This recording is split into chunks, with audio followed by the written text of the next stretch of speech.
তোমাদের প্রত্যেকের জন্য আমরা অক্লান্ত পরিশ্রম করছি এবং আমি অত্যন্ত ফরচুনেট যে আমার পাশে এই রকম অভিজ্ঞ স্যারদেরকে পাচ্ছি। তোমরা আজকে উচ্চ মাধ্যমিক ইতিহাস পরীক্ষার আগে প্রত্যেকে অত্যন্ত টেনশানে আছো। আমি বলবো টেনশন করবার কিছু নেই। স্যার যে প্রশ্নগুলো আজকে বলবেন এবং এই প্রশ্নগুলো বলবার পাশাপাশি তোমরা এই সময় কি করে কি পড়বে না পড়বে সবটাই স্যার বলবে। আমি পুরোটাই স্যারের উপরে ছেড়ে দেব। প্রথমে তোমরা কিভাবে পড়বে পরীক্ষার আগে, যেহেতু তোমরা 2-1 দিন সময় পাচ্ছ, সেটা একটুখানি স্যার বলে দিন। আশা করি তোমরা সকলে ভালো আছো। এই চ্যানেলের পক্ষ থেকে তোমাদেরকে শুভেচ্ছা। এবং আমি বাংলা পরীক্ষার আগে একটা ভিডিও বানিয়েছিলাম এই চ্যানেলে, আবার স্যার আমাকে ডেকেছেন, আমি সেখানে দ্বিতীয় ভিডিও করতে এসেছি। রাত পোয়ালেই তোমাদের ইতিহাস পরীক্ষা। তবে ইতিহাস পরীক্ষা নিয়ে তেমনভাবে টেনশন করার কোনো কারণ আছে বলে আমি ব্যক্তিগতভাবে মনে করি না। কারণ ইতিহাসে একটা ধরাবাঁধা কোয়েশ্চেন প্যাটার্নের মধ্য দিয়েই প্রশ্নগুলো আসছে এবং সেখানে বেশি প্রশ্ন ঘোরানো হচ্ছে না। কিন্তু আমরা এবছর দেখলাম বাংলা পরীক্ষাটাই প্রশ্নগুলো খুবই সহজ ছিল, কিন্তু প্রশ্নগুলো ঘুরিয়েছিল, যার জন্য অনেক ছাত্রছাত্রী সেটাকে নিয়ে একটু কনফিউজ হয়ে গেছিল যে এটার উত্তর এটা হবে কি, এটার উত্তর এটা হবে কি। যারা একটু ভালো করে পড়েছিল পাঠ্য বইটা, রিডিংটা ভালো করে পড়েছিল, তারা নিশ্চয়ই সেটা পেরেছে। যাক, সেটা এখন বিষয় নয়। বিষয়টা হচ্ছে ইতিহাসটাকে আমরা কি করে পাস করা যাবে, তার জন্য আমাদের কিভাবে প্রিপারেশান নিতে হবে সেটা নিয়ে এখানে মূল আলোচনা করাটাই শ্রেয় বলে আমি মনে করি।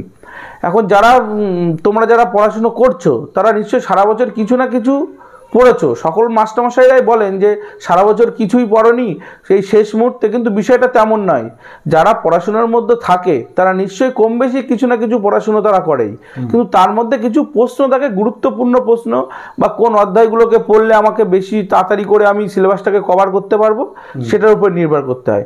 তবে আমার কাছে যতটুকু আমি ব্যক্তিগতভাবে ধারণা বা আমি যতটুকু বুঝি, তাতে করে কয়েকটা অধ্যায়কে বিশেষভাবে দৃষ্টি দিলেই মোটামুটিভাবে ইতিহাসে পাশ করা কোনো অসম্ভবপর বিষয় নয়। তা সেখানে দাঁড়িয়ে থেকে আমাদেরকে ভালো করে আগে যে সমস্ত শিক্ষক মশাইদের কাছে তোমরা টিউশন নিয়েছো, তারা যে প্রশ্নগুলো দিয়েছে সেইগুলোকে ভালো করে পর্যালোচনা করে বা পর্যবেক্ষণ করে দেখবে। আর এখন একটা নতুন রেওয়াজ রীতি এসছে যে ইউটিউব দেখে দেখে যারা সাজেশন তৈরি করছে বা সাজেশন দেখে পড়ে যাচ্ছে, ব্যক্তিগতভাবে তারাই দেখাচ্ছে পরীক্ষার সময় কি অসুবিধার সম্মুখীন হতে হচ্ছে কিছু কিছু ক্ষেত্রে। আমি সকল বিষয়ের ক্ষেত্রে বলবো না, আমার সাবজেক্টের বিষয়গুলো আমি বলতে পারি যে এই মাস্টারমশাই এটা দিয়েছে, ওই মাস্টারমশাই এটা দিচ্ছে, তার মানে এই প্রশ্নটাই গুরুত্বপূর্ণ। আখেরে তোমরা এটা দেখে কিন্তু বাংলাতে তোমরা ভীষণভাবে লুজার হয়েছো, যার জন্য তোমরা বিপদের সম্মুখীন পড়েছো। তোমরা ভেবে দেখো একটু, মানে এক্সপার্ট টিচারদের কথা না শুনলে সমস্যা হবে। মানে যে স্যার আসলে স্যার অন্য স্যারের, যে অন্য কারো কাছ থেকে সাজেশন নিয়ে, যেমন আমরা যেমন ট্রাই করি যে সাবজেক্ট এক্সপার্ট এসে বলুক, আমরা তো সেই বিষয়টা বুঝতে পারি না। অনেকে আছে কি, অনেকে ব্যাপারটা কি করে দেখছে যে এই মাস্টারমশাই এই সাজেশনটা দিচ্ছে, ওই চ্যানেলে এই সাজেশনটা দিচ্ছে, আমি এইগুলোই করে যাই, এটা মানে আসতেই পারে। কিন্তু কিছু কিছু ক্ষেত্রে দেখা যাচ্ছে এর ব্যতিক্রম ঘটে আছে, যার জন্য ছাত্রছাত্রীদের মধ্যে একটা অন্যরকম হতাশা কাজ করছে। কিন্তু বিষয়টা তেমন নয়। সকল শিক্ষক মশাইরা তারা আপ্রাণ চেষ্টা চালায় বা চ্যানেলের কর্তৃপক্ষ চেষ্টা চালায় যে কিভাবে আমি ছাত্রছাত্রীদের ভালোটাকে উপহার দিতে পারি, কিন্তু কিছু কিছু ক্ষেত্রে সেটা হয়তো খাটে না। তাই বলে এই নয় যে সকলের চেষ্টাটাই বৃথা। তাই তোমাদেরকে মনোযোগ সহকারে আগে পড়তে হবে, আর প্রত্যেকটা প্রশ্নকে ভালোভাবে পড়ে বুঝে নিয়ে লিখতে হবে উত্তরটা। হয়তো কাছে একই প্রশ্ন অন্যভাবে ঘুরিয়ে দিয়েছে, তোমরা হয়তো প্রশ্নটাকে বুঝতে পারছো না, কিন্তু বিষয়টা তেমন একেবারেই নয়। ভাষা খুব সুন্দর বললেন যে তোমাদেরকে এখন এই সমস্ত নানান জায়গা থেকে, আর খুব খারাপ লাগে যে প্রশ্নপত্র ছবি দিয়ে এমনভাবে ছেলেদেরকে ডিমোটিভেট করছে বা ওদেরকে ডাইভার্ট করছে, আর ওরাও দেখছে ওরা যে একেবারে ওরাও একই রকমভাবে অপরাধ করে চলেছে, তারাও তো এই ভিডিওগুলো দেখে। তাই তোমাদেরকে স্যার খুব সুন্দরভাবে বোঝালেন যে তোমরা কিন্তু বাংলা পরীক্ষা দিয়ে বা ফিজিক্স পরীক্ষা দিয়ে তোমরা বুঝতে পেরেছো এরকম অনেক সাবজেক্ট আছে যে না আমাদেরকে পড়তে হবে। স্যার বললেন টেক্সটটা ভালো করে পড়বে, আর এই কদিন সময় আছে যথেষ্ট পরিমাণে, তোমরা একটু পড়াশোনা করলে ভালো রেজাল্ট।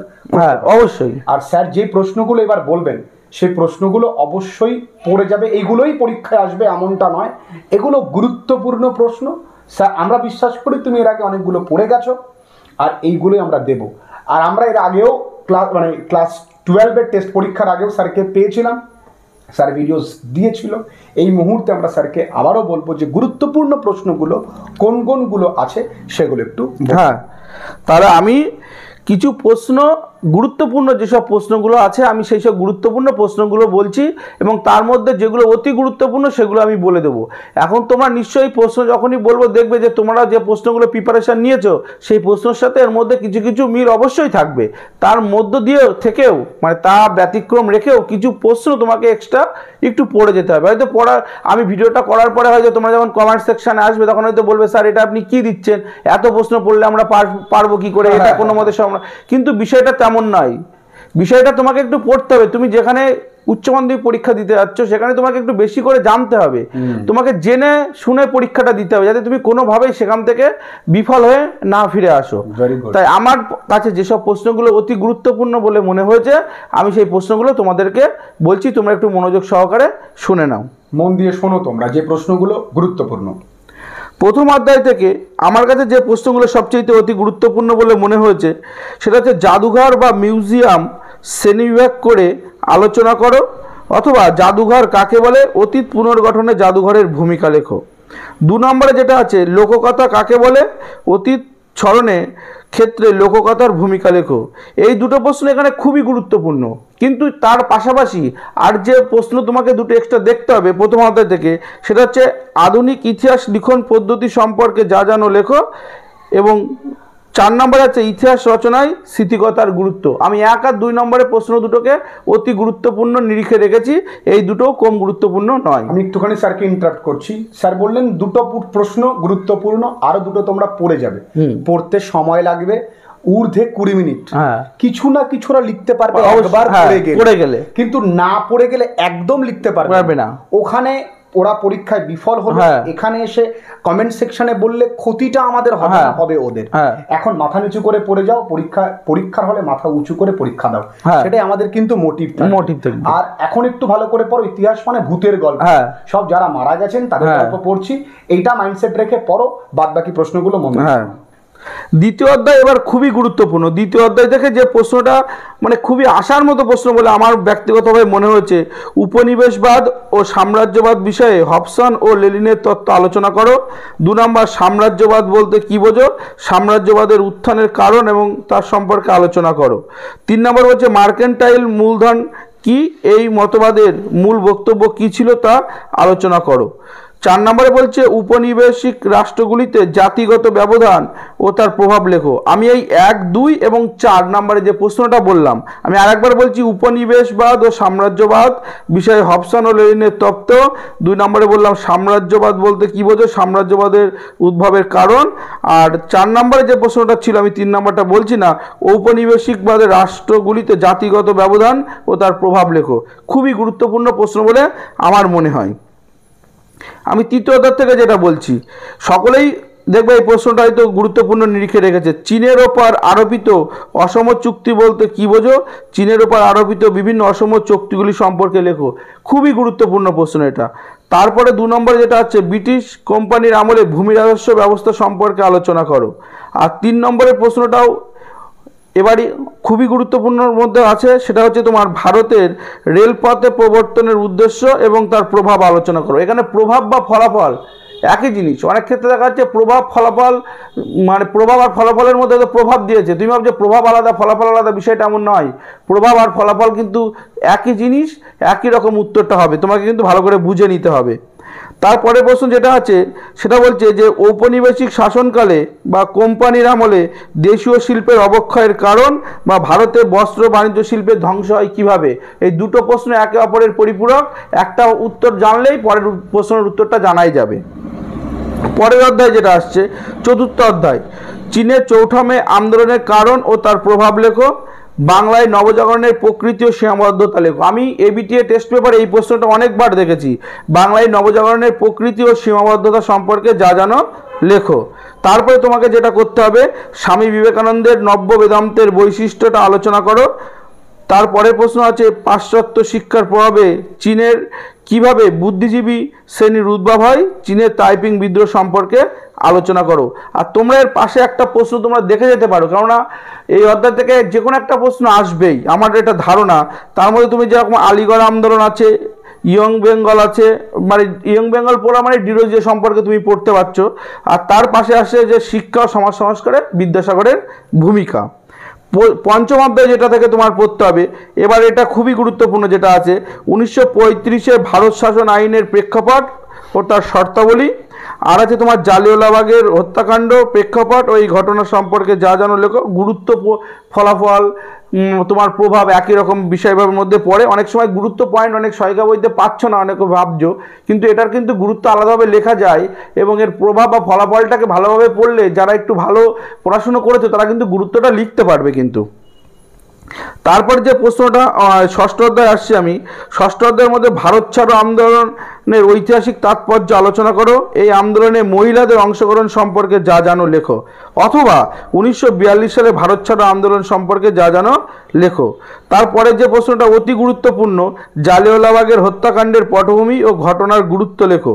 তারপরে যে ক্রিপ্স মিশনের প্রভাব কী ছিল, ভারতীয়রা এই প্রভাবগুলিকে কীভাবে প্রত্যাখ্যান করেছিল। তারপরে যেটা আসছে 1946-এর নৌবিদ্রোহ সম্পর্কে তুমি পুরোপুরি টিকা হিসাবে একটা পড়ে গেলে ওর মধ্যে সবই পেয়ে যাচ্ছ। সপ্তম অধ্যায় থেকে তোমাকে যেটা পড়তে হচ্ছে, তোমার এখান থেকে একটু প্রশ্নগুলো একটু কঠিন টাইপের আসে, তবে কিন্তু কমনের মধ্যে আসে। যেমন ঠান্ডা লড়াই বলতে কী বোঝো, এই লড়াইয়ের কারণ, ফলাফল ও তাৎপর্য। ট্রুম্যান ও মার্শাল পরিকল্পনা সম্পর্কে লেখো। এই দুটো একে অপরের সাথে প্রশ্ন একসাথে অ্যাডজাস্ট করে দিতে পারে। তারপরটা আসছে কোরিয়া যুদ্ধের ফলাফল ও তাৎপর্য, কিউবার ক্ষেপণাস্ত্র ও সংকটের সংক্ষিপ্ত বিবরণ দাও। আর অষ্টম অধ্যায় যেটা আসছে, লাস্ট অধ্যায় আমি যেটা বলছি, সেটা হচ্ছে তোমার স্বাধীন ভারতের প্রথম 3টি পঞ্চবার্ষিকী পরিকল্পনা। আর দ্বিতীয় নম্বর হচ্ছে সার্ক সম্পর্কে যা জানো লেখো। আর উপনিবেশীকরণ বলতে কী বোঝো, এর সামাজিক, অর্থনৈতিক ও রাজনৈতিক তাৎপর্য ব্যাখ্যা করো। এই প্রশ্নগুলো তোমরা যদি টেস্ট পেপারকে ফলো করো কিংবা যে কোনো স্যারের যে সাজেশানগুলো দিয়েছে সেইগুলোকে তারা যদি মিলিয়ে দেখা যাচ্ছে বেশিরভাগ প্রশ্নই মিলে যাবে। আর যেগুলো মিলবে না সেগুলো একটু পড়ে যেতে হবে, দেখে যেতে হবে। এক ঝলক তোমরা চোখে দেখে যেতে হবে, অন্তত একটাবার রিডিংটা অন্তত দেখে যেও। আর টু দ্য পয়েন্ট হিসেবে লিখলে সবচেয়ে ভালো হবে। অন্তত পয়েন্টগুলো মনে রাখলে কিছু না কিছু তারা লিখতে পারে। যদি পয়েন্টগুলো শুধু মনে রাখতে পারে তবু কিছু না কিছু তারা মনে রাখতে পারে। আমি এর পাশাপাশি আর একটা প্রশ্ন, একটা থেকে দুটো প্রশ্ন আমি বলতে চাই।